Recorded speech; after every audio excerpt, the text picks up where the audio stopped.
Antes de comenzar, quiero aclarar algo porque podría perderse en la traducción.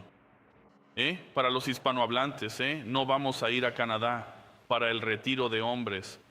Las mujeres se estaban quejando de ir a Utah. Y yo digo, no necesitan pasaporte para ir al retiro de hombres. Es la Cañada. Dicho esto, acompáñenme al Evangelio de Juan, capítulo 17.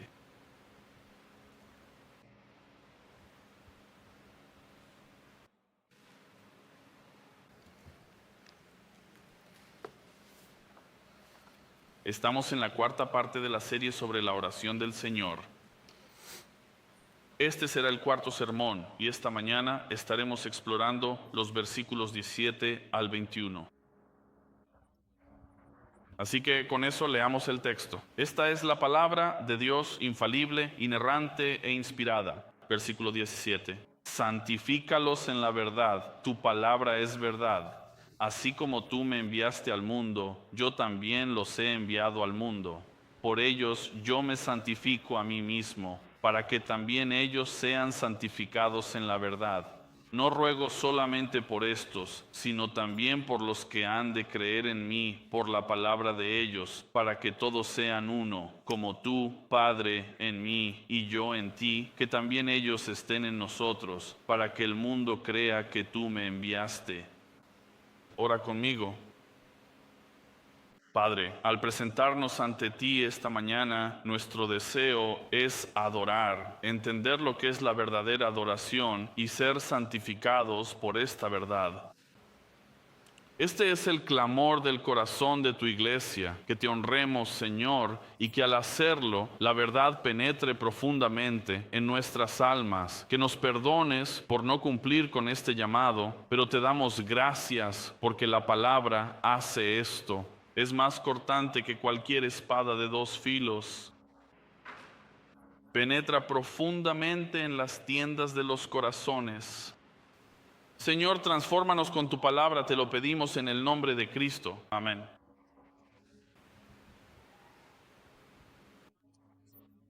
El año era 1546. Escocia estaba cargada del incienso del ritual y del temor a la Iglesia Católica Romana, pero en lo profundo de las sombras de la persecución se agitaban las brasas de la fe reformada. Entre los observadores había algunos tranquilos y educados. Un hombre como John Knox, un sacerdote de la Iglesia Católica y tutor de profesión, pero que no estaba seguro de su vocación, aún luchaba incluso con las afirmaciones del propio Evangelio. Entonces llegó un hombre, George Wishart, un predicador protestante, cuyas ardientes prédicas y vida santa despertaron la conciencia de Knox. Se hizo muy amigo de Wishart, pero lamentablemente poco después vino su arresto y su trágica quema en la hoguera como un hereje. Knox quedó devastado, pero ese fuego, en lugar de silenciar el Evangelio, encendió en el alma de este joven una sed por la palabra de Dios. Más tarde escribe, ya no puedo guardar silencio. Dios no multiplicó tanto sus misericordias sobre mí para que yo fuera amargado en mi carne y sangre, sino que también fue dulce para mi alma. Tomó la espada, no de acero, sino que tomó la palabra de Dios. Sus primeros sermones en la iglesia de St. Andrew resonaron con temblor, llenos de verdad, convenciendo tanto a los nobles como a los pobres por igual. Pero la reforma no llegaría sin sufrimiento en la vida de Knox. Knox fue pronto capturado por los franceses y arrojado a las galeras como esclavo, encadenado, golpeado y expuesto. Durante 19 meses vivió como esclavo, pero incluso en esos días oscuros el fuego no se apagó. Cuando finalmente fue liberado, Knox viajó a Inglaterra y luego fue a Ginebra para reunirse con Calvino, Juan Calvino. y allí consolidó esta verdad reformada del Evangelio, pero su corazón siempre estuvo en Escocia, amaba a su gente. Así que en 1559 Knox regresó. En ese momento no se dejaría silenciar. Con la Biblia en mano y valentía en su voz, tronó desde los púlpitos de Edimburgo y St. Giles, proclamando la verdad del Evangelio, denunciando la idolatría y llamando a toda una nación al arrepentimiento. Su predicación sacudió los mismos cimientos de Escocia. Las reinas temblaban ante sus palabras. Las iglesias derribaron sus altares y nació la Iglesia de Escocia. No por decreto papal, sino por la Escritura y el Espíritu de Dios. Para 1572, la edad y la enfermedad pesaban sobre él. Apenas podía subir esos escalones hasta el púlpito. En aquellos días los púlpitos eran como perchas, y si recuerdas las historias, las primeras historias de la predicación de John Knox cuentan que en cada escalón que subía se repetía a sí mismo: el Espíritu Santo es real, el Espíritu Santo es real. Porque entendía que sin el Espíritu no podía predicar el mensaje. Se esforzaba por subir a ese púlpito con convicción. En su lecho de muerte, rodeado de su amada familia y de otros creyentes devotos, hizo su última y solemne petición y dijo lo siguiente con gran claridad: léeme por favor el capítulo 17 del Evangelio de Juan, el cual es tan significativo para mí. Y las palabras fueron leídas en voz alta por su esposa. Lenta y tiernamente ella decía: Padre, la hora ha llegado. Glorifica a tu Hijo, para que tu Hijo te glorifique a ti. Santifícalos en la verdad. Tu palabra es la verdad, para que todos sean uno, así como tú, Padre, estás en mí y yo en ti. Las lágrimas recorrían los rostros de todos los presentes. Knox, el influyente león de la Reforma escocesa, una figura central y poderosa en la historia religiosa de Escocia, ahora se encontraba frágil y visiblemente cerca de su inminente final, sin haber buscado en ningún momento la gloria personal. No pidió victoria, no pidió ser recordado, pero pidió unidad.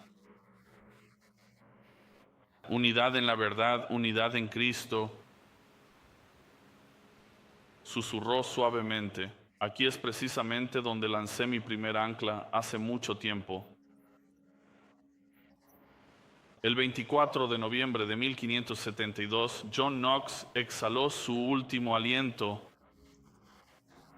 Murió no como un revolucionario, sino como un hombre de oración, con las palabras de Cristo en su mente y en sus labios y la esperanza de la gloria en su corazón.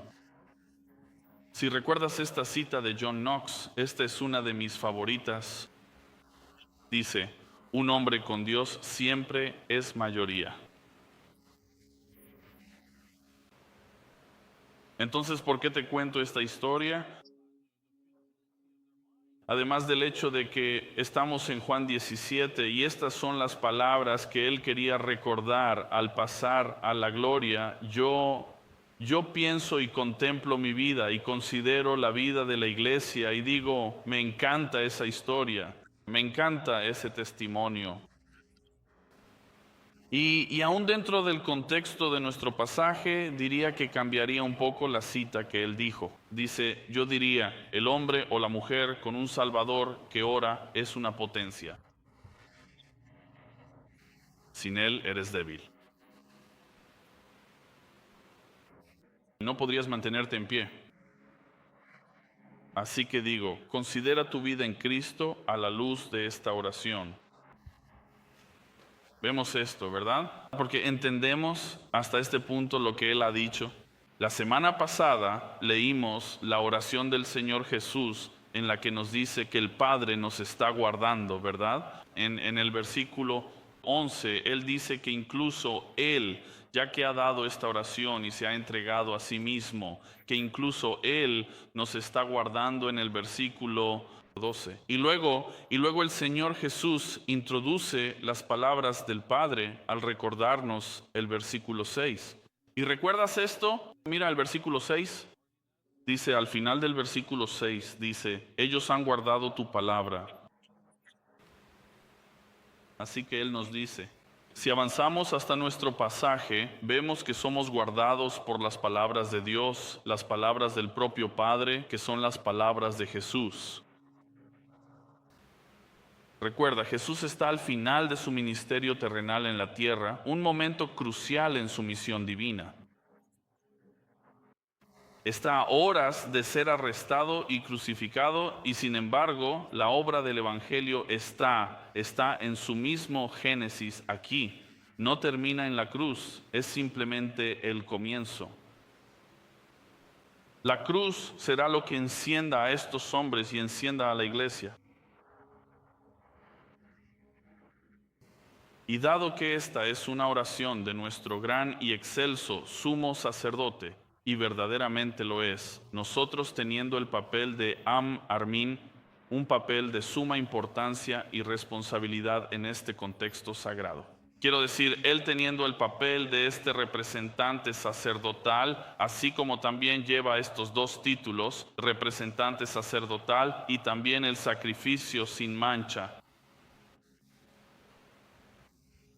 Así que en nuestro pasaje de esta mañana tenemos palabras de consagración, palabras de apartar para un propósito.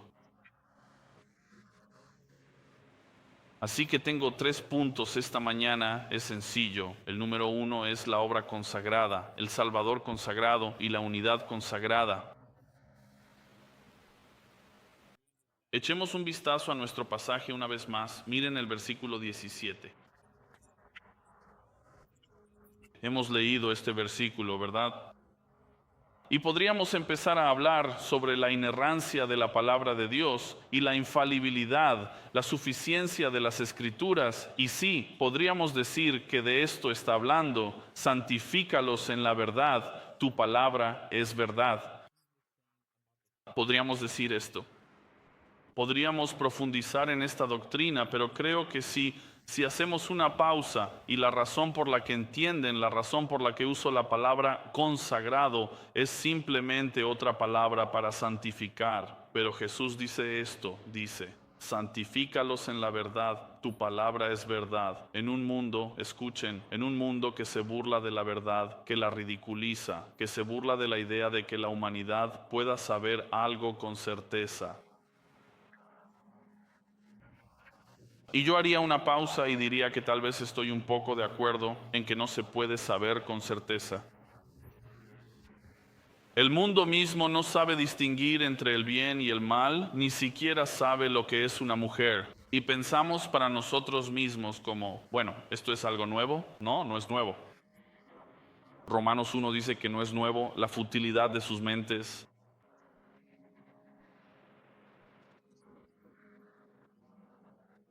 El mundo y nuestra sociedad, si piensas en lo que proclaman, dicen cosas como no existe la verdad, no hay absolutos. Especialmente en el área de los absolutos morales, dicen que no hay ningún absoluto. Es mera preferencia. En la era del pensamiento posmoderno, el relativismo es el rey. Eso dicta todo lo que la sociedad decide hacer y dice, bueno, lo que es correcto para ti es correcto para ti, y lo que es incorrecto para mí es incorrecto para mí. Ya sabes, no hay absolutos. Eso es un mundo que, si pudieras imaginar un barco sin timón, sin motor, simplemente deriva. No tiene rumbo, sin dirección alguna.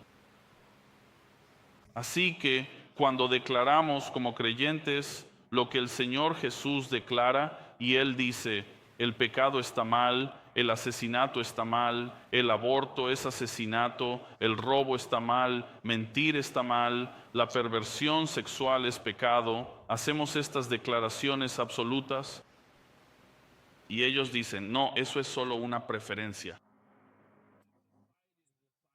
Dicen cosas que suenan ridículas, dicen, no existen los absolutos, y les preguntas, bueno, ¿eso es absoluto? ¿Eso es verdad? Están normalizando cosas como la pedofilia y otras atrocidades. ¿Entiendes que esto no está mejorando? ¿Está empeorando?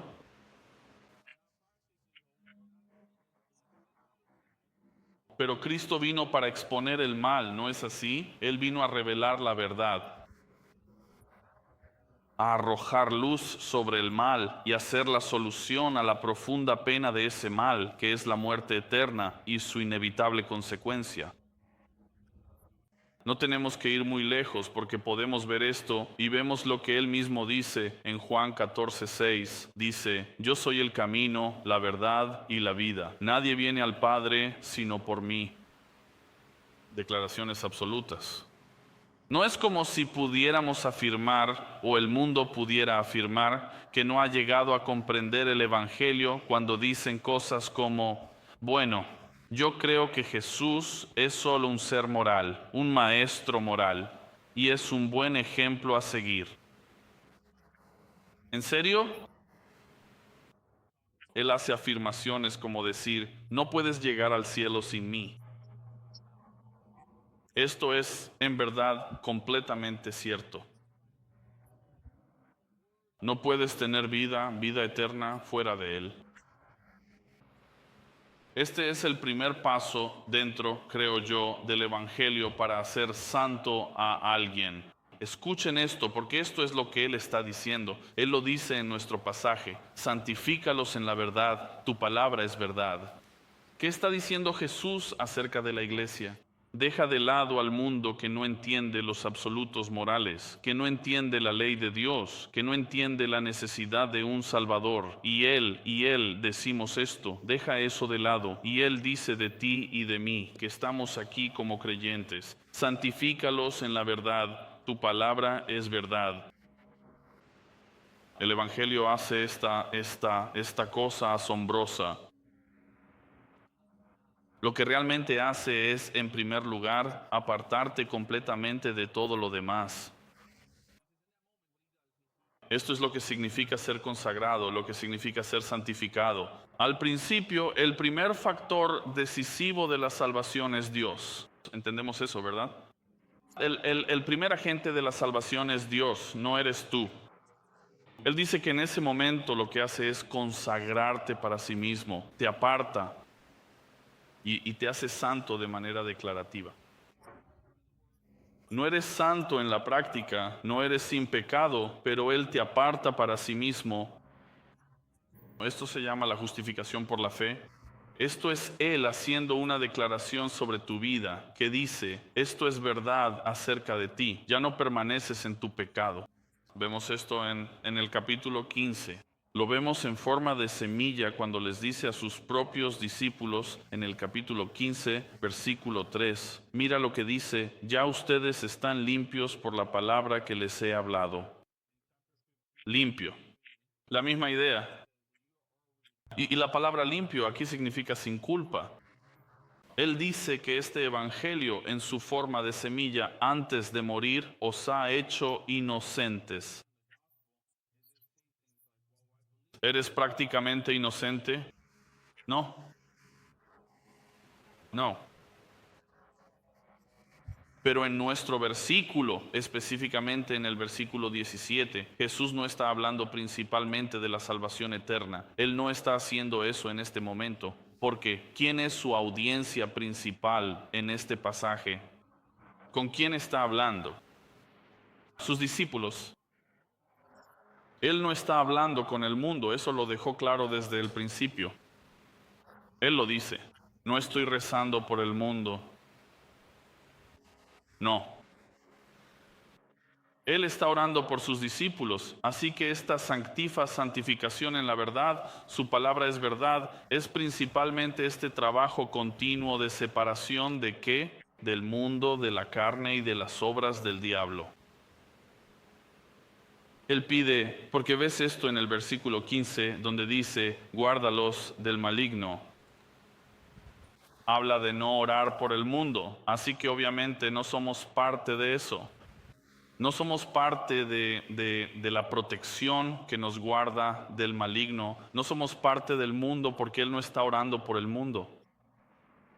Obviamente nos está llamando a una mayor santidad, una vida justa. Al hacerlo, Él crea en nosotros una santidad práctica y verdadera y duradera. Mira, esto es, en esencia, esto es teología básica, es decir, los fundamentos esenciales y los principios elementales de la fe y la doctrina cristiana. Pero no te equivoques con esto, porque esta es la razón por la que la reforma incluso existió, por la que tuvo que suceder. Y yo creo esto, que dentro de las iglesias hoy en día hemos vuelto a una teología similar a la de antes de la reforma. Cuando entendemos mal la justificación, también entendemos mal la santificación, porque en las iglesias dicen cosas como, bueno, ya sabes, tienes que mantenerte santificado. ¿Qué? No, este proceso ha comenzado en Dios y es impulsado y motivado en los corazones de aquellos que pertenecen a Cristo. Y al final Él terminará la obra. Confiamos en esto, ¿verdad? Somos salvos por la palabra y luego santificados por esa misma palabra. Así que Jesús establece este ministerio continuo de la palabra como la fuente principal de santificación, pero también como la fuente principal de todo ministerio futuro. ¿Cómo lo sé? Porque si lees la segunda parte del versículo 20, dice, por los que también creerán en mí por la palabra de ellos. ¿Por la palabra de quién? De los apóstoles. Sucesión apostólica. La verdad transmitida a lo largo de los siglos. Esta es la palabra de Dios. No tienes que buscarlo ahora, pero en el Salmo 119. Quizás tengas que buscarlo. Estamos en el Salmo 119, versículo 160. Quiero decir todo el Salmo 119, pero veamos solo el versículo 160. Dice, la suma de tu palabra es verdad. Amén, ¿verdad? Y cada uno de tus justos juicios es eterno. Mira, hay muy pocas cosas que la palabra de Dios llama eternas. Muy pocas cosas que la palabra de Dios llama para siempre. Y dice que tu palabra es eterna. Poniendo la palabra de Dios al mismo nivel que el Dios supremo que reina en lo alto, la Santísima Trinidad que reina en lo alto de los cielos. Él dice, esta palabra es eterna. ¿Qué tal el Salmo? Pensamos que leímos del Salmo 19, pero lo leeré de nuevo en el Salmo 19 y mira el versículo 7. La ley del Señor es perfecta, restaura el alma. ¿Restaurar a qué? Esta es una pregunta que deberías hacerle al texto. Entonces, si es perfecta y esto es lo que hará, ¿en qué consiste esta restauración? La restauración, primero, es ser restaurado a Dios, que tu alma no esté dividida, sino que pertenezca al Señor dentro del Evangelio. Este es el testimonio del Señor, es seguro, es una garantía, hace sabio al sencillo.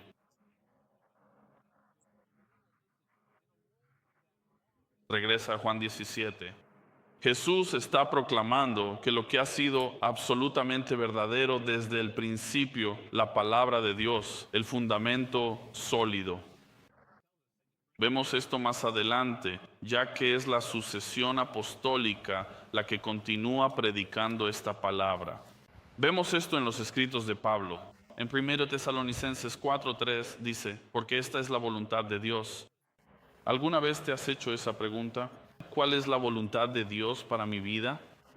Bueno, aquí tienes una fácil. Tu santificación, dice él. Esta es la voluntad de Dios. En Romanos 12:2, no se conformen a este mundo, sino transfórmense mediante la renovación de su mente. ¿Por qué razón? Para que puedan comprobar cuál es la voluntad de Dios. ¿Sabes por qué no conoces la voluntad de Dios? Porque no conoces su palabra. La razón por la que no eres santificado es porque lees esta oración y piensas, bueno, está hablando de otra persona. No, si perteneces a Cristo, Él está diciendo que así es como todo se conecta. Escucha, si la verdad no importa, si realmente no importa, entonces la santificación tampoco importa. Entonces sigue esa línea hasta el final. Si eso no importa, entonces la salvación tampoco importa. Pero sí importa, sí importa. La salvación importa, la santificación importa. Salmo 119:11. En mi corazón he atesorado tu palabra para no pecar contra ti. Consagrado. Así se define la consagración. 1 Pedro 2:2, como niños recién nacidos deseen la leche pura de la palabra para que por ella crezcan en su salvación. Salvación, santo, entendimiento del amplio alcance de la salvación, justificación, santificación, glorificación. Así es como crecemos, así es como crecemos en ello.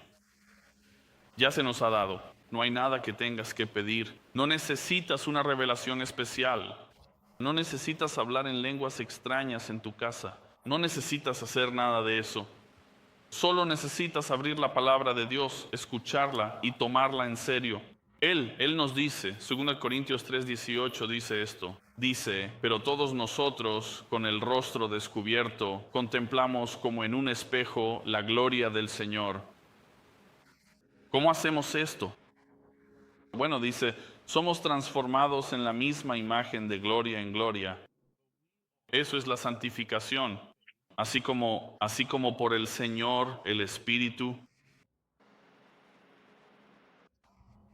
Hechos capítulo 20.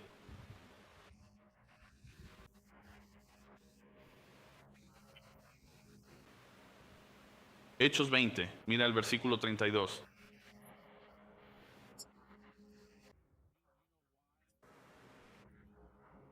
Versículo 32 y dice, y ahora os encomiendo a Dios. ¿Y qué más? Y a la palabra de su gracia, que tiene poder para edificaros y daros herencia entre todos los santificados. Todos aquellos que son santificados. Permítanme decir algo obvio, y esto ni siquiera está en mis notas. Si estás en la iglesia, y esto no es para todos, solo lo digo en términos generales, si estás en la iglesia, deberías tener una copia física de la palabra de Dios. ¿Sabes? Una cosa es que yo diga, así dice el Señor. 1 Tesalonicenses dice esto o aquello. 2 Corintios dice esto o aquello. ¿Cómo sabes que realmente estoy leyendo de la palabra de Dios? Simplemente lo estás asumiendo, ¿verdad? Pero hay algo que decir cuando lo tienes en tu regazo y lo ves por ti mismo. Y no estoy hablando de algo místico. Cuando lo ves por ti mismo te afecta de alguna manera, porque no solo te estás basando en lo que yo digo. Así que solo un ánimo. Estás en la iglesia, en el estudio bíblico, lleva una Biblia física. Pasa las páginas. Sé que a veces voy rápido tratando de llegar a donde quiero ir. Pero míralo por ti mismo. Es para este propósito, ¿verdad? Que para mí Él dice esto. La verdad de la palabra de Dios debe ser la verdad que tú abraces, no solo la que yo abrace. Me desvío. ¿Con qué propósito es esto? ¿Con qué propósito es esta obra de santificación? Santifícalos en la verdad, tu palabra es verdad. Y el título del primer punto de esto que mencioné antes dice la obra consagrada. ¿A qué me refiero? Me refiero a que tu trabajo al que vas, no es de eso de lo que estoy hablando. Estoy hablando de tu ocupación. Porque Él va directamente a la razón exacta o a una de las razones de por qué la santificación es importante. Él dice en el versículo 18, como tú me enviaste al mundo, yo también los he enviado al mundo. Así que continúa y dice, por esta razón, porque yo fui enviado, ellos serán enviados. Ustedes continuarán la misión, esta misión consagrada. Vemos esto porque Él los envía en el capítulo 20 más adelante. Él envía a estos hombres a predicar el Evangelio. Para eso los envía. Ningún cristiano, ningún creyente, absolutamente nadie está verdaderamente redimido y completamente exento de la importante tarea de predicar el Evangelio. De hecho, ¿entiendes esto que fue? Pasemos a Mateo 28. Fue el primero de estos importantes mandatos que dio a sus discípulos antes de dejar la tierra y ascender al cielo. Él dice, tienes que continuar con esta misión.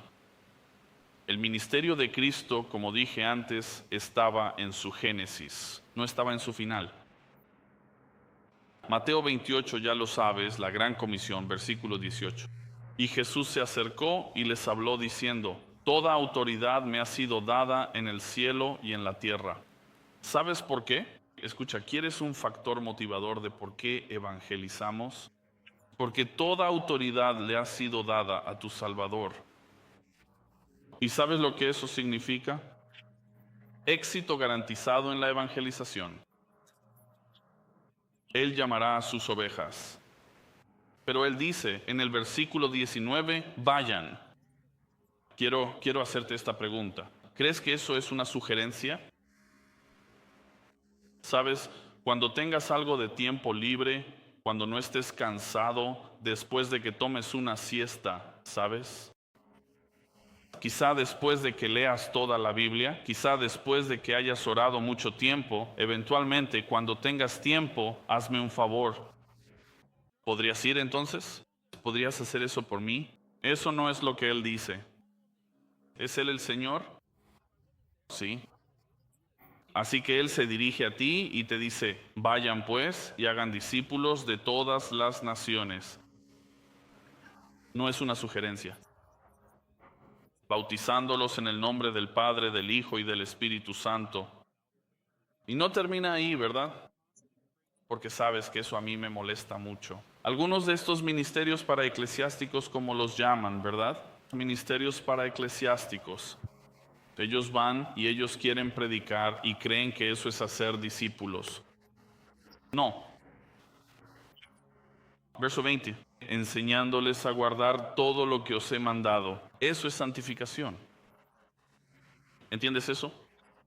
Y mira, si alguna vez te desanimas, Él dice, yo estoy con vosotros todos los días hasta el fin del mundo. No te he abandonado en esta misión.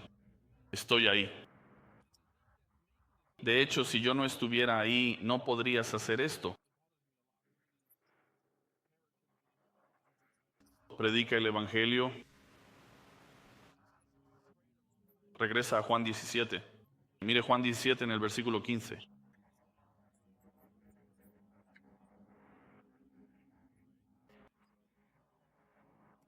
Dice, no pido sacarlos del mundo. ¿Entiendes la razón ahora? Dije esto en el último sermón, creo, porque Él podría haberte salvado o simplemente llevarte. Salvado, desaparecido, boom.